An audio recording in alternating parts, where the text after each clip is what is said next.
RCB Radio. Sur RCB, vous écoutez DC Radio, on va faire un petit tour en Italie. Penso a te, c'est le titre de cet album, une cassette dans la voiture de ses parents et un album qui vient de sortir. Il est notre invité, il est là. Claudio, bonjour.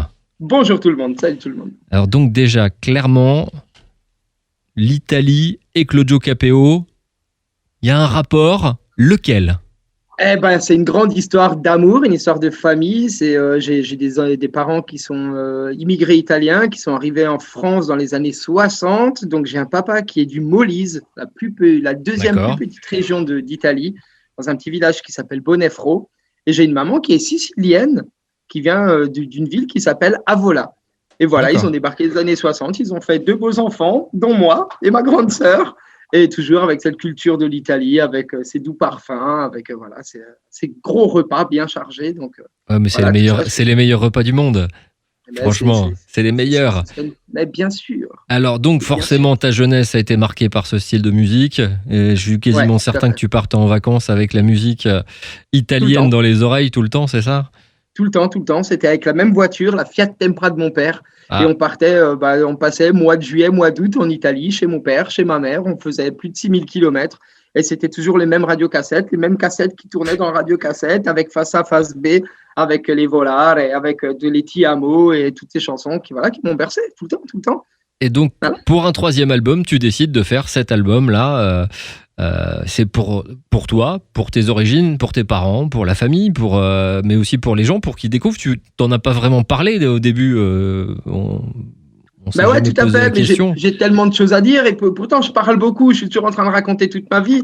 Et c'est vrai que c'est une partie que j'ai laissée de côté et qui s'est arrêtée à peu près vers mes 14 ans parce que quand tu as 14 ans, tu n'as plus forcément envie de partir en Italie chaque année. Mm-hmm. Et puis voilà. Et puis là, c'est revenu. Voilà, j'ai quasiment 36 balais aujourd'hui. J'ai besoin de revenir.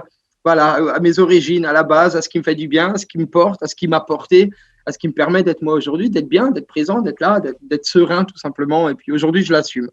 Voilà, il y a eu beaucoup de travail pour en arriver là, mais cette fois-ci, c'est dans la boîte. Et voilà, on en est plus ou moins fiers avec toute l'équipe. On rappelle que Claudio Capéo, au début, c'est un groupe. Donc, comment tu as fait passer le message à tes gars, tes musiciens, en arrivant en disant « Bonjour, le 3e album, c'est un hommage italien ». Je pense ils étaient super contents parce que ce qu'ils veulent, c'est jouer, c'est monter sur scène, voir notre public, tout ça. Après, c'est sûr qu'il y avait quand même un petit mais bon, l'Italie, c'est un peu cheap, c'est un peu truc et tout. Mais non, laissez-vous faire, les gars, tout va très bien se passer. Et puis, c'est ce qu'on fait en ce moment parce qu'on a quand même la chance de travailler pendant ce 2e confinement. Et on est confiné à la maison entre Capéo et puis on répète ces chansons italiennes. Donc, c'est assez rigolo. On a toujours eu l'habitude de travailler nos compos, de travailler des chansons qui avaient été composées pour l'album. Cette fois-ci, c'est des grandes reprises, des grandes chansons italiennes. Ça fait quelque chose. J'ai l'impression de me revoir petit. J'ai l'impression que j'ai plein de souvenirs qui reviennent. Donc, c'est vraiment sympa. Comment tu choisis la playlist italienne du coup là ? Comment tu as fait pour ces chansons ? Je te l'ai dit, dans les cassettes de mon père, en fait, tout simplement. Ah ouais, tu as repris dans les cassettes, en fait. Ouais, on a fouillé dans les cassettes, il y avait des chansons, pour nous, c'était normal, il fallait qu'elles y soient, et puis d'autres, après, on a fouillé un peu plus loin. Voilà, il y a des chansons vraiment très, très connues, comme d'autres, comme Il mio rifugio, Penso a te, tout ça, des chansons qui ont moins marché. Il n'y a que des tubes, quand même. C'est des chansons de cœur, c'est des chansons d'amour, des chansons qui nous portent, des chansons, qui nous portent dans des moments de vie, des moments, voilà.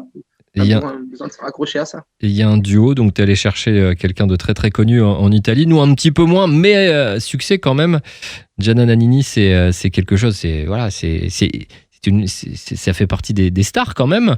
Écoute, j'ai envie de te dire que c'est la rockeuse italienne, quoi. Ouais, c'est la nana qui cartonne depuis 30 ans. Maschi qui avait marché, qui avait vraiment fait, c'était un gros succès en France. Mm-hmm. C'est une personne, on pensait pas pouvoir la voir, et puis finalement on a eu un feeling tous les deux qui est passé assez. C'était naturel, c'était simple, et puis on s'est mis à écrire cette chanson qui s'appelle Ciao mia bella. Donc bien sûr, on était lors du premier confinement, c'était des coups de fil, c'était des appels en passant par Davide Esposito qui nous filait la main. D'accord. Mm-hmm. Et on a pu faire ce morceau ensemble, et puis avec Régis Ceccarelli aussi qui fait partie de cette grande famille. Donc c'est un album italien qui a été composé et fait en Italie avec des Italiens, avec de la bouffe italienne, avec le soleil italien, avec tout ça. Donc on y est pour de vrai, on n'a pas menti, même les photos, tout a été fait en Italie. Hein. C'est vraiment, Maintenant, t'as forcément, bon, je le dis à tous les artistes qu'on a reçus depuis déjà quelques semaines, hein, c'est vrai qu'avec ce qui se passe, les concerts, on a comment t'as déjà peut-être réfléchi à te dire comment je vais insérer tout ça? Est-ce que je fais toute une tournée où je chante qu'en italien, ou alors je vais être obligé quand même de chanter mes tubes?